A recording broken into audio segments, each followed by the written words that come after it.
প্যারে হাজিরিন, আমরা যাতে ইখতিলাফ মতানৈক্যের মধ্যে না পড়ে সহি তরিকায় যাতে ইবাদত বন্দেগী করতে পারি, সহি তরিকায় যাতে আল্লাহ রাব্বুল আলামিনের দাসত্ব স্বীকার করতে পারি, এজন্য আল্লাহ রাব্বুল আলামিন মেহেরবানি করে কোড অফ লাইফ হিসাবে যে মহাগ্রন্থ আমাদের দান করেছেন, সেই মহাগ্রন্থের নাম হলো আল কোরআন। ভাই দোস্তর বুজুর্গ, এই কোরআন অন্ধকার থেকে আলোর দিকে নিয়ে যায়, এই কোরআন গুমরাহি থেকে হেদায়েতের দিকে নিয়ে যায়। আজ আমরা মুসলমান, কেমন মুসলমান? আমরা কোরআনে হাকিমের সাথে আমাদের কোনো সম্পর্ক নাই। প্রতিদিন mobile, Facebook, net, social media ঘাটাঘাটি না করা পর্যন্ত আরামের ঘুম যেন হারাম হয়ে যায়। প্রতিদিন অনলাইন ঘাটাঘাটি না করা পর্যন্ত, ড্রামা ডাইজেস্ট অন্বেষণ না করা পর্যন্ত আবার নিত্যদিনের কাজকর্ম দুর্বল হয়ে যায়। কিন্তু আমার ঘরের টেবিলের উপরে, ডেস্কটপ ড্রয়ারের উপরে, ক্যাবিনেটের উপরে, সানসেটের উপরে আল্লাহর কালাম কোরআনে হাকিম রাখা। মাসের পর মাস যায়, বছরের পর বছর যায়, একটা দিনও আল্লাহর কালাম কোরআনে হাকিম হাতে নেওয়া সম্ভব হয় না।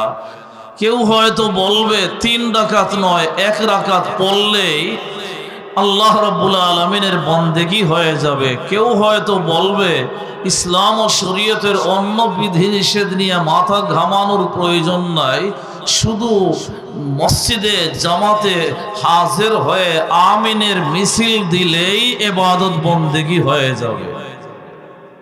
কেউ হয়তো ধারণা করবে, কেউ হয়তো দাবি করবে সারা বছর ইবাদত বন্দেগী করি আর না করি, আল্লাহর হুকুম পালন করি আর না করি, কুরবানির দিন কুরবানের গোশত আত্মা ঠান্ডা করে খাইলেই আল্লাহ রাব্বুল আলামিনের ইবাদত হয়ে যাবে।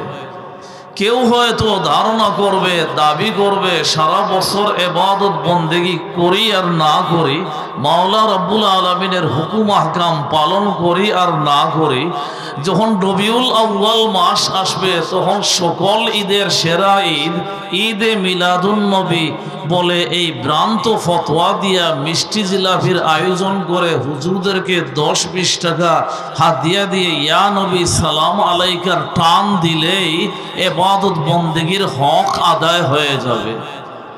কেউ হয়তো দাবি করবে না, বছরে একবার ভালো করে শবে বরাত উদযাপন করলেই সারা বছরের ইবাদত বন্দেগীর হক আদায় হয়ে যাবে। কেউ হয়তো ধারণা করবে ইসলাম ও শরীয়তের হুকুম পালন করি আর না করি, প্রতি বছরের মাথায় কেবলা বাবা খাজা বাবার দরবারে বিশাল গরু, বিশাল ষাঁড় নিয়ে গেলেই ইবাদত বন্দেগীর হক আদায় হয়ে যাবে। কেউ হয়তো বলবে সারা জীবন আলেম উলামার যতই বিরুদ্ধাচরণ করি না কেন, আলেম উলামা নিরপরাধী লোকদেরকে যতই রিমান্ডে নিয়ে যাই না কেন, মিথ্যা মামলা হামলার সম্মুখীন করি না কেন, তবে বছরে মাঝে মধ্যে শাহজালাল শাহপরানের মাজার জিয়ারত করলেই আর তাহাজ্জুদের দাবি করলেই আর মাঝে মধ্যে হজ উমরা করলেই আর বিশেষ করে থানায় থানায় মডেল মসজিদ কায়েম করলেই ইবাদত বন্দেগীর হক আদায় হয়ে যাবে। এভাবে এক একজন এক এক গ্রুপ ইবাদত বন্দেগীর এক এক পদ্ধতি বলবে, এক এক সিস্টেম বের করবে। এই সমস্যা যাতে না হয়, এই সমস্যার সমাধানের জন্য আল্লাহ রাব্বুল আলামিন মেহেরবানি করে আমাদেরকে কোড অফ লাইফ প্রদান করেছেন। প্যারে হাজিরিন, আমরা যাতে ইখতিলাফ মতানৈক্যের মধ্যে না পড়ে সহি তরিকায় যাতে ইবাদত বন্দেগী করতে পারি, সহি তরিকায় যাতে আল্লাহ রাব্বুল আলামিনের দাসত্ব স্বীকার করতে পারি, এজন্য আল্লাহ রাব্বুল আলামিন মেহেরবানি করে কোড অফ লাইফ হিসাবে যে মহাগ্রন্থ আমাদের দান করেছেন, সেই মহাগ্রন্থের নাম হলো আল কোরআন। কিতাবুন আনজালনাহু ইলাইকা, কিতাবুন আনজালনাহু ইলাইকা লিতুখরিজান নাসা মিনাজ যুলুমাতি ইলান নূর। সুখময় জীবন যাপন করার জন্য, শান্তিপূর্ণ জীবন যাপন করার জন্য, আলোকিত জিন্দেগির মালিক হওয়ার জন্য এলো পাতাড়ি উল্টা পাল্টা যে কোনো পথে চললে হবে না, যে কোনো মতবাদ গ্রহণ করলে হবে না, যে কোনো মিশন গ্রহণ করলে হবে না। গ্রহণ করতে হবে মহাগ্রন্থ আল কুরআনুল হাকিমকে। এই কোরআন আল্লাহ রাব্বুল আলামিন মেহেরবানি করে আমাদের দান করেছেন। এই কোরআন দুনিয়ার মানুষকে অন্ধকার থেকে আলোর দিকে নিয়ে যায়। এই কোরআন অন্ধকার থেকে আলোর দিকে নিয়ে যায়। এই কোরআন গুমরাহি থেকে হেদায়েতের দিকে নিয়ে যায়। এই কোরআন বেদাতওয়ালা জিন্দেগি থেকে সুন্নতের আলোয় আলোকিত জিন্দেগির দিকে নিয়ে যায়। এই কোরআন হিরোইন, ফেন্সিডিল, মদ, গাঁজার নেশা থেকে মুক্তি দিয়ে শরাবে তহুরের জিন্দেগির দিকে নিয়ে যায়। এই কোরআন গান, বাদ্যযন্ত্র, টিভি, টেলিভিশনের আড্ডা থেকে মুক্ত করে হালকায় জিকিরের দিকে নিয়ে যায়, তিলাওয়াতে কোরআনের দিকে নিয়ে যায়। এই কোরআন অশ্লীলতা, বেহায়াপনার জীবন থেকে পাক ও পবিত্র করে শালীনতা, আদব ও শরাফতের জীবনের দিকে নিয়ে যায়। এই কোরআন শোষণের জীবন থেকে শাসনের দিকে নিয়ে যায়। এই কোরআন জাহান্নামের আসামিকে জান্নাতের বাসিন্দা বানায়। এই কোরআন জাহান্নামের আসামিকে জান্নাতের মেহমান বানায়। এই কোরআন বাঁকা রাস্তা থেকে সোজা রাস্তার দিকে নিয়ে যায়। বাবারা, আমরা সবাই আলোকিত জীবনের মালিক হতে চাই। আমরা সবাই ফিউচারকে সুন্দর বানাতে চাই। আর ফিউচারকে সুন্দর বানাতে হলে, আলোকিত জীবনের মালিক হতে হলে, উল্টা পাল্টা যে কোনো মতবাদের সামনে গিয়ে দাঁড়ালে হবে না, যে কোনো মিশন এখতিয়ার করলে হবে না। আমাদেরকে সহি তরিকায় জীবন পরিচালনা করে আল্লাহ রাব্বুল আলামিনের প্রিয় বান্দা এবং নবীর প্রিয় উম্মত হয়ে পরজগতের প্রস্তুতি গ্রহণ করতে হবে। এজন্য একমাত্র ব্যবস্থা Islam is the complete code of life. আল্লাহ রাব্বুল আলামিন আমাদেরকে অনলি ওয়ান গাইড বুক, শান্তির অনলি ওয়ান গাইড বুক, আলোকিত জীবনের অনলি ওয়ান গাইড বুক মহাগ্রন্থ আল কুরআনুল হাকিম দান করেছেন। কত অন্ধকারাচ্ছন্ন জীবনওয়ালা, বিভ্রান্তির জীবনওয়ালা কোরআনের গ্লাসের সামনে, কোরআন নামক আয়নার সামনে যেই এসে দাঁড়িয়েছে, তার জীবনের মোড় পাল্টে গেছে। কোরআন এমন এক মহাগ্রন্থ, এই কোরআন দুনিয়া আখিরাতের কল্যাণের জন্য, এই কোরআন সব দেশের কল্যাণের জন্য, এই কোরআন সব জাতির কল্যাণের জন্য, এই কোরআন সব জামানার কল্যাণের জন্য। এই কোরআন নামক গ্লাসের সামনে আমরা যদি আমাদের হায়াতে জিন্দেগানিকে পেশ করি, এই কোরআন নামক জিন্দেগির সামনে আমরা যদি আমাদের মাথা থেকে নিয়ে পা পর্যন্ত এই 3.5 হাত বডিকে যদি পেশ করি, তাহলে আমাদের জিন্দেগির সব ভুল ভ্রান্তি ধরা পড়বে। আমাদের জিন্দগির সব ত্রুটি বিচ্যুতির সংশোধনী আসবে। কত নাস্তিক মুরতাদ, কত অমুসলিম, কত বিধর্মী এই কোরআন নামক গ্লাসের সামনে দাঁড়ানোর সাথে সাথে তাদের জীবনের মোড় পাল্টে গেছে। কোরআন এমন একটি মহাগ্রন্থ, এমন মহাগ্রন্থ এর পূর্বেও আসেনি, আগামীতেও এই ধরনের মহাগ্রন্থ আসবে না। অনেক অমুসলিম মহাপণ্ডিতগণ কোরআনে হাকিমের এই মর্যাদা স্বীকার করে গেছেন। যেমন নেপোলিয়ান বোনাপার্ট, এডওয়ার্ড গিবন সুস্পষ্ট ভাষায় বলে গেছেন, মহাগ্রন্থ আল কোরআন এমন এক মহাগ্রন্থ, এমন মহাগ্রন্থ, এমন কোড অফ লাইফ, এমন complete is the code of life. আল্লাহ রাব্বুল আলামিন পূর্বেও নাজিল করেননি, পূর্বেও এমন মহাগ্রন্থ আসেনি, আগামীতেও এমন মহাগ্রন্থ আসবে না।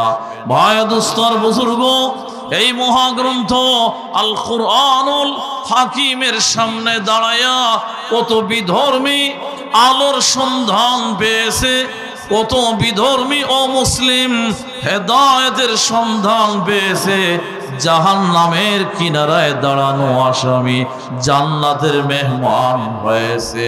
নীল Armstrong, Michael Collins, Maurice Bucaille, Michael H Hart, তারা দীর্ঘদিন পর্যন্ত আলোর সন্ধানে ছিলেন। কোন পথে গেলে আলোর সন্ধান পাওয়া যাবে, গণতন্ত্রের কাছে গেলে আলোর সন্ধান পাওয়া যাবে না সমাজতন্ত্রের সামনে গেলে আলোর সন্ধান পাওয়া যাবে, কমিউনিজমের সামনে গেলে আলোর সন্ধান পাওয়া যাবে না বাইবেলের সামনে দাঁড়ালে আলোর সন্ধান পাওয়া যাবে।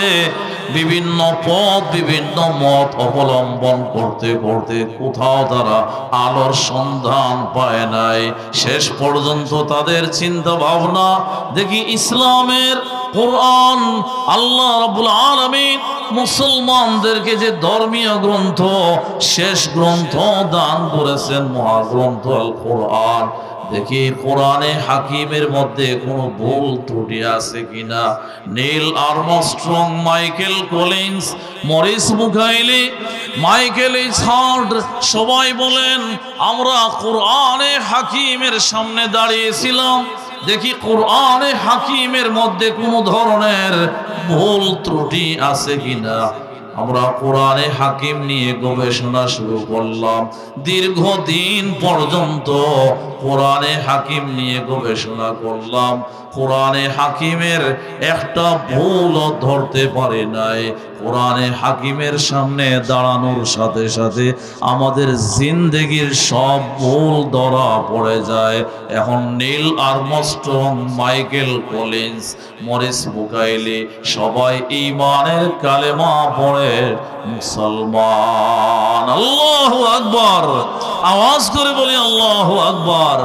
ভাই দোস্তর বুজুর্গ, এই কোরআন অন্ধকার থেকে আলোর দিকে নিয়ে যায়, এই কোরআন গুমরাহি থেকে হেদায়েতের দিকে নিয়ে যায়। আজ আমরা মুসলমান, কেমন মুসলমান আমরা, কোরআনে হাকিমের সাথে আমাদের কোনো সম্পর্ক নাই। প্রতিদিন mobile, Facebook, net, social media ঘাটাঘাটি না করা পর্যন্ত আরামের ঘুম যেন হারাম হয়ে যায়। প্রতিদিন অনলাইন ঘাটাঘাটি না করা পর্যন্ত, ড্রামা ডাইজেস্ট অন্বেষণ না করা পর্যন্ত আমার নিত্যদিনের কাজকর্ম দুর্বল হয়ে যায়। কিন্তু আমার ঘরের টেবিলের উপরে, ডেস্কটপ ড্রয়ারের উপরে, ক্যাবিনেটের উপরে, সানসেটের উপরে আল্লাহর কালাম কোরআনে হাকিম রাখা। মাসের পর মাস যায়, বছরের পর বছর যায়, একটা দিনও আল্লাহর কালাম কোরআনে হাকিম হাতে নেওয়া সম্ভব হয় না। অনেক জাননেওয়ালা লোকদের আফসোস করতে শোনা যায়, বিভিন্ন ব্যস্ততায় পড়ে যখন 2-3 দিন পার হয়ে যায়, ফেসবুকে ঢুকতে পারেন না, নেটের জগতে ঢুকতে পারেন না। আফসোস করে বলেন, আজ 3 দিন হয়ে গেছে, আজ 1 সপ্তাহ হয়ে গেছে, ফেসবুকে আমি ঢুকতে পারি নাই, নেটে ঢুকতে পারি নাই। যদি জিজ্ঞেস করা হয় এই 3 দিনের মধ্যে, এই 1 সপ্তাহের মধ্যে আল্লাহর কালাম কোরআনে হাকিম তিলাওয়াত করেছেন কিনা, জবাব আসে না না না, বিভিন্ন ব্যস্ততার কারণে কোরআনে হাকিম তিলাওয়াত করতে পারি নাই। এই সপ্তাহের মধ্যে সূরা ইয়াসিনও তিলাওয়াত করতে পারি নাই। কেমন মুসলমান সোশ্যাল মিডিয়া, ফেসবুক, নেট নিয়ে 2-3 দিন পার হয়ে যায় সোশ্যাল মিডিয়ায় না ঢোকার কারণে, অনলাইনে ঢুকতে না পারার কারণে আফসোসের সুর শোনা যায়। কিন্তু মাসের পর মাস যায়, বছরের পর বছর যায়, আল্লাহর কালাম কোরআনে হাকিমের তিলাওয়াতের সুযোগ হয় না। একটা বারও আমি আফসোস করি না, আমি কেমন মুসলমান, এই কোরআন তো তেল পড়া পানি পড়া তাবিজ কবজের জন্য আল্লাহ রাব্বুল আলামিন নাজিল করেন নাই। একটু সমস্যার সৃষ্টি হলে দেখা যায় আমাদের অনেক লোকজন তেল পড়া পানি পড়ার জন্য, তাবিজ কবজের জন্য আলেম উলামার দরবারে দৌড়ায়, কবিরাজ গুণীদের দরবারে দৌড়ায়। কোরআনের সাথে সম্পর্ক নাই, নামাজের সাথে সম্পর্ক নাই, মসজিদের সাথে সম্পর্ক নাই, হালাল হারামের ব্যবধান নাই। এই তেল পড়া পানি পড়া তাবিজ কবজের জন্য তো কোরআন আল্লাহ রাব্বুল আলামিন নাযিল করেন নাই। এই অবস্থা যদি আমার আপনার হয়, ভয় লাগে কিয়ামতের ময়দানে আল কুরআন হুজ্জাতুল লাকা আও আলাইকা, কোরআন আমাদের বিপক্ষে মামলা দায়ের করে কিনা। কিয়ামতের ময়দানে যদি কোরআন আমাদের বিপক্ষে মামলা দায়ের করে, ওই কঠিন কিয়ামতের ময়দানে জাহান্নাম ছাড়া কোনো উপায় থাকবে না। আমি কেমন মুসলমান, কোরআনে কারীম তিলাওয়াত জানি, তারপরও তিলাওয়াত করি না। আচ্ছা, তিলাওয়াত না জানলেও তো সওয়াব লাভের সুযোগ রয়েছে। তাওরাত, জাবুর, ইনজিলের ব্যাপারে আল্লাহ রাব্বুল আলামিনের ঘোষণা ছিল, তাওরাতের উপর আমল করলে সওয়াব হবে, ইনজিলের উপর আমল করলে সওয়াব হবে, জাবুরের উপরে আমল করলে সওয়াব হবে। তাওরাত পড়লে সওয়াব হবে বলা হয় নাই, তাওরাতের তিলাওয়াত শুনলে সওয়াব হবে বলা হয় নাই, তাওরাত, জাবুর, ইনজিলের দিকে তাকালে সওয়াব হবে বলা হয় নাই, তাওরাত, জাবুর, ইনজিল মুখে লাগালে, চুমো খাইলে, মাথার উপরে রাখলে সওয়াব হবে বলা হয় নাই। কিন্তু আল্লাহ রাব্বুল আলামিনের আজরাহে মেহেরবানি, বিশাল অফার, আল্লাহ রাব্বুল আলামিনের ঘোষণা। তাওরাত, জাবুর, ইনজিলের মতো নয়, কোরআনে হাকিম দিয়ে আমাদের উপরে আল্লাহ রাব্বুল আলামিনের কি যে মেহেরবানি।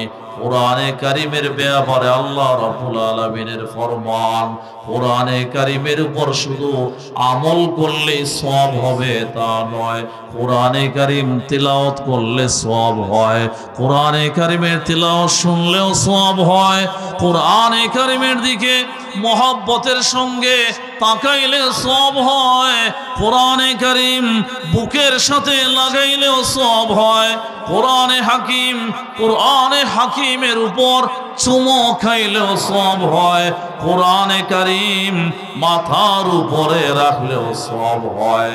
এই কোরআনে হাকিমের সঙ্গে আমাদের সম্পর্ক নাই। আর আমাদের সম্পর্ক না থাকার কারণে, আমাদের আমলের ত্রুটি বিচ্যুতির কারণেই হয়তো, আমাদের ঈমানের দুর্বলতার কারণেই হয়তো আজ একের পরে কোরআন বিদ্বেষী তৈরি হচ্ছে। মাত্র কিছুদিন পূর্বে নর্থ সাউথ ভার্সিটির সামনে অপূর্ব পাল নামের বেয়াদব কোরআনে হাকিমের সাথে কেমন যে বেয়াদবি করেছে, তার বেয়াদবির চিত্র আমার পক্ষে তুলে ধরা সম্ভব হবে না। আর বেয়াদবির পর আমাদের অনেক নেতৃবৃন্দ, অনেক বড় বড় চেয়ারওয়ালারা বলেছেন এই অপূর্ব পাল সে নাকি ভারসাম্যহীন। আশ্চর্যের ব্যাপার, ভারসাম্যহীন একটি ছেলে ভার্সিটিতে কিভাবে লেখাপড়া করে? একদিন তো বিবি ভিসির উপরে লাথি মারল না, একদিন তো ভার্সিটির কোনো বই পুস্তকের উপরে লাথি মারল না, ঢেল দিয়া ফেলে দিল না, একদিন তো ভার্সিটির অফিসের দরজায় গিয়ে লাথি মারল না। কোরআনে কারিমের সাথে এমন বেয়াদবি, এই বেয়াদবির চূড়ান্ত ব্যবস্থা না নিয়ে বলা হচ্ছে সে ভারসাম্যহীন। এভাবে একের পর এক কোরআন বিদ্বেষী অপূর্ব পাল তৈরি হতে থাকবে, এটা বন্ধ হবে না। এভাবে অপূর্ব পাল তৈরি হওয়ার কারণ আমি মনে করি আমাদের এই মুসলিম দেশের বড় বড় চেয়ারে এখনো বসা রয়েছে অনেক পশ্চিমা পাল। যতদিন পর্যন্ত ওইসব পশ্চিমা পালদেরকে তাড়ানো না হবে ততদিন পর্যন্ত এইসব নাস্তিক মুরতাদদের আস্ফালন বন্ধ হবে না। ভাই দোস্তর বুজুর্গ, কোরআনে হাকিম আল্লাহ রাব্বুল আলামিন আমাদেরকে আজরাহে মেহেরবানি আমাদেরকে দান করেছেন। এই কোরআনে হাকিমের তিলাওয়াতের সাথে আমাদের সম্পর্ক নাই, কোরআনে কারিমের শিক্ষার সাথে আমাদের সম্পর্ক নাই। অথচ কোরআনের শিক্ষা যত ব্যাপক হবে দিন ও দেশের জন্য তত হেফাজত হবে। সন্তানকে যদি কোরআনের শিক্ষা দেয়া হয় তাহলে আপনাকে বৃদ্ধাশ্রমে যেতে হবে না। আজ অনেক মা বাবা বৃদ্ধকালে পোল্ট্রি ফার্মে যাওয়া লাগছে, বৃদ্ধাশ্রমে নিয়ে রাখা হচ্ছে। এর প্রধান কারণ সন্তানকে বড় ডিগ্রিধারী বানানো হয়েছে, সমাজের মধ্যে এস্টাবলিশড করে গড়ে তোলা হয়েছে, সন্তানকে কোরআনের শিক্ষা দেওয়া হয় নাই। যদি সন্তানকে কোরআনের আলোয় আলোকিত বানানো হতো তাহলে কোরআনের আলোয় আলোকিত সন্তান মা বাবার সাথে এমন অসৎ আচরণ করতো না।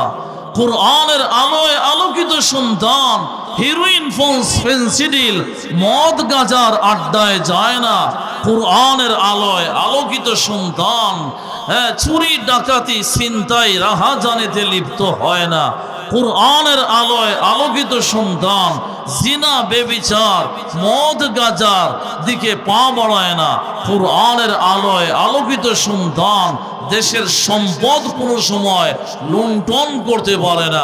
আসুন আমরা আমাদের সন্তানাদিকে কোরআনের আলোয় আলোকিত বানানোর চেষ্টা করি। আল্লাহ যেন আমাদের তৌফিক দান করেন, বলি আল্লাহুম্মা আমিন। ভাই দোস্তর বুজুর্গ, এই কোরআনে হাকিম আল্লাহ রাব্বুল আলামিন আমাদের দান করেছেন।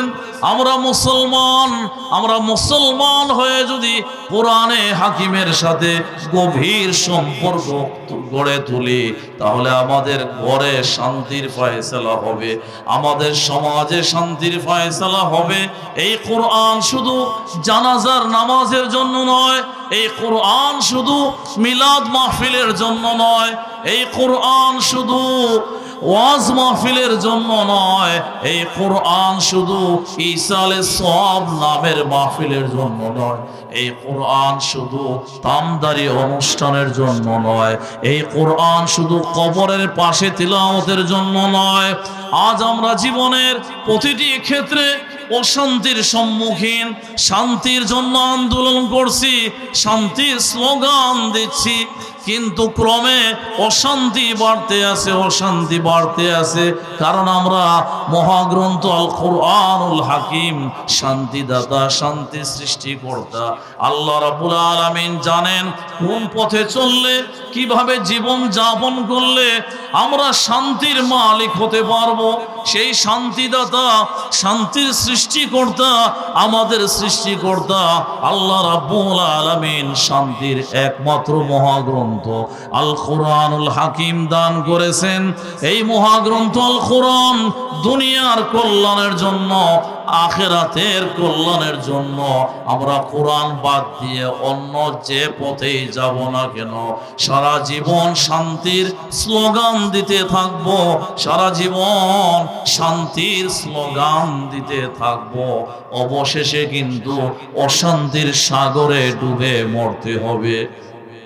আল্লাহ রাব্বুল আলামিনের শাহী ফরমান, তোমার ব্যক্তিগত জীবনে থাকবে কোরআনের বিধান, তোমার পারিবারিক জীবনে থাকবে কোরআনের বিধান, তোমার সামাজিক জীবনে থাকবে কোরআনের বিধান, তোমার তিজারত ব্যবসা বাণিজ্যে থাকবে কোরআনের বিধান, তোমার অফিস আদালতে থাকবে কোরআনের বিধান, তোমার সংসদেও থাকবে কোরআনের বিধান, তোমার আন্তর্জাতিক জীবনে থাকবে কোরআনের বিধান, তোমার রাষ্ট্রীয় অঙ্গনে থাকবে কোরআনের বিধান, তোমার রাজনৈতিক অঙ্গনে থাকবে কোরআনের বিধান, তোমার জীবনের প্রতিটি পর্বে প্রতিটি মুহূর্তে থাকবে কোরআনের বিধান। তাহলে বান্দা ভয় নাই, কাল কিয়ামতের ময়দানে আমি আল্লাহ রাব্বুল আলামিন মেহেরবান, তুমি হয়ে যাইবা জান্নাতুল ফেরদাউসের মেহমান। আল্লাহু আকবার, আওয়াজ করে বলি আল্লাহু আকবার। ভাই দোস্তর বুজুর্গ, আমরা তো মুসলমান, আমরা তো আহলুল কোরআন, আমরা তো আশিকে কোরআন। আমরা যদি আমাদের জিন্দেগিকে, আমরা আমাদের ব্যবসা বাণিজ্য, চাষাবাদ, চাকুরিকে, 3.5 হাত বডিকে যদি কোরআন নামক গ্লাসের সামনে দাঁড় করাই, অবশ্য শান্তির ফয়সালা হবে, রহমতের ফয়সালা হবে, রাহাতে খুদাবন্দির ফয়সালা হবে, কলব হেদায়েতের আলোয় আলোকিত হবে।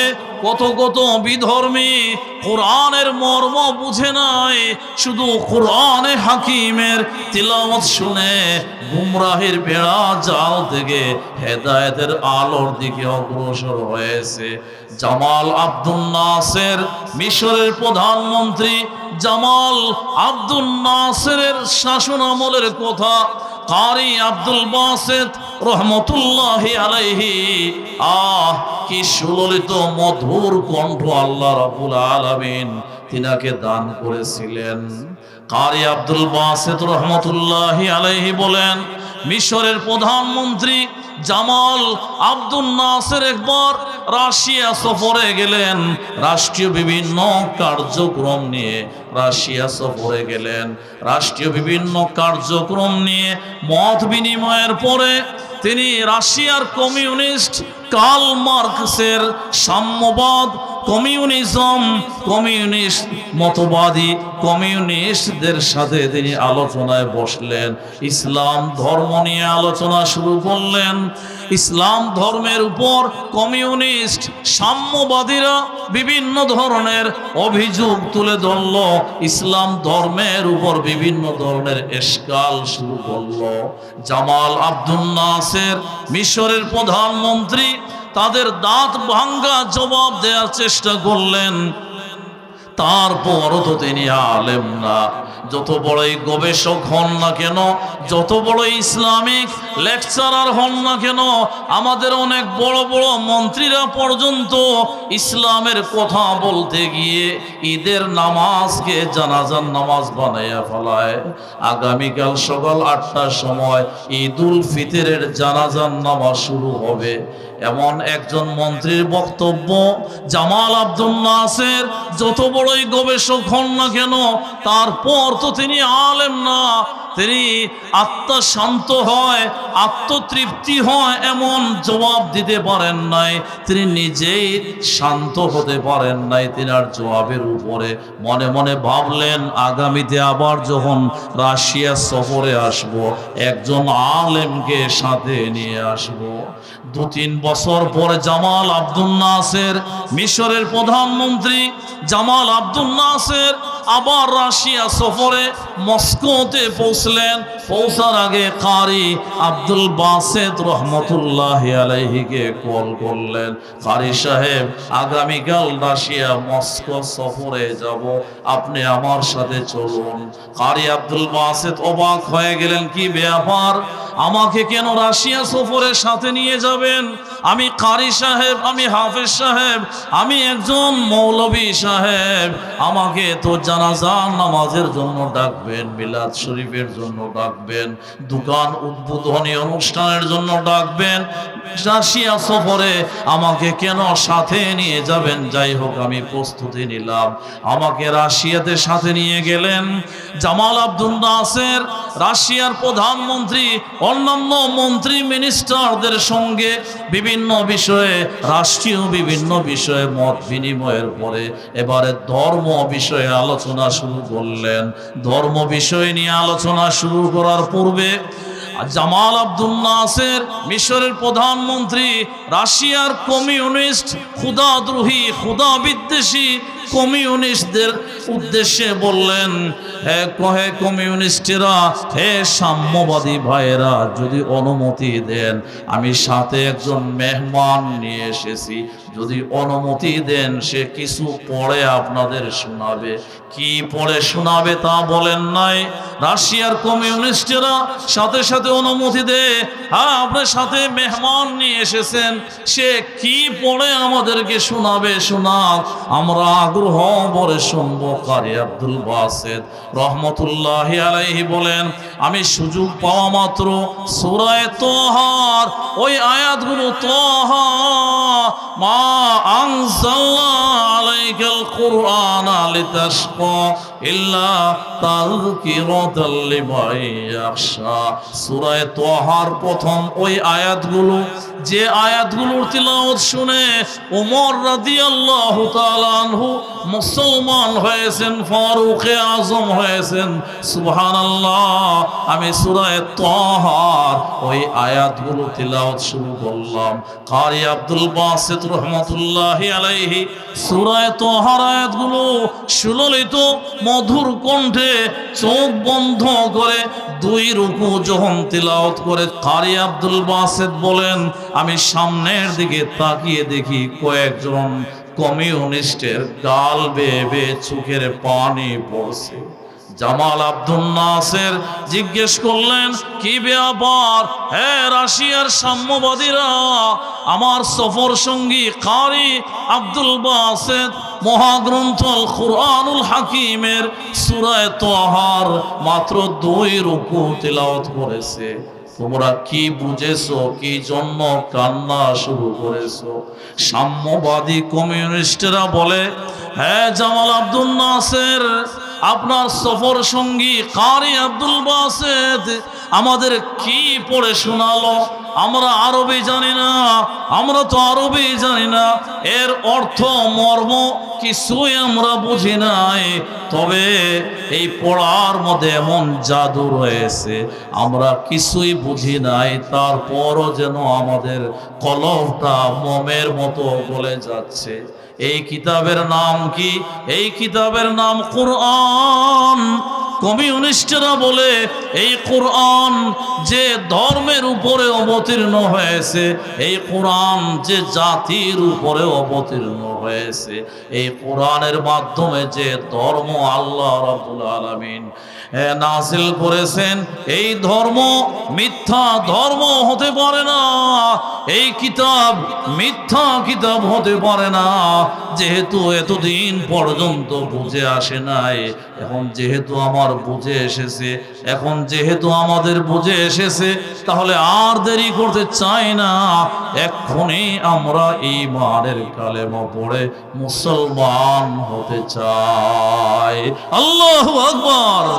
কমিউনিস্টরা কিছুই বুঝে নাই, ঈমান নাই, কোরআনের অর্থ মর্ম কিছুই জানা নাই, কোরআনের আসর, কোরআনের তাসির এমন ভাবে কলবের মধ্যে পড়েছে, কোরআন তাদের জিন্দেগির মোড় পাল্টে দিয়েছে।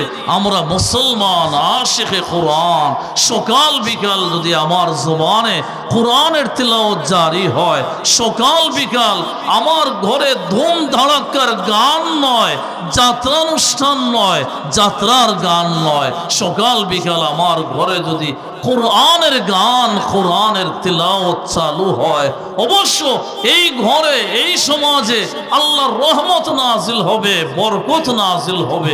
আল্লাহ যেন আমাদেরকে যাত্রা বাদ দিয়ে, থিয়েটার বাদ দিয়ে, টিভি টেলিভিশন বাদ দিয়ে কোরআনের দিকে অগ্রসর হওয়ার তৌফিক দান করেন। বলি আল্লাহুম্মা আমিন।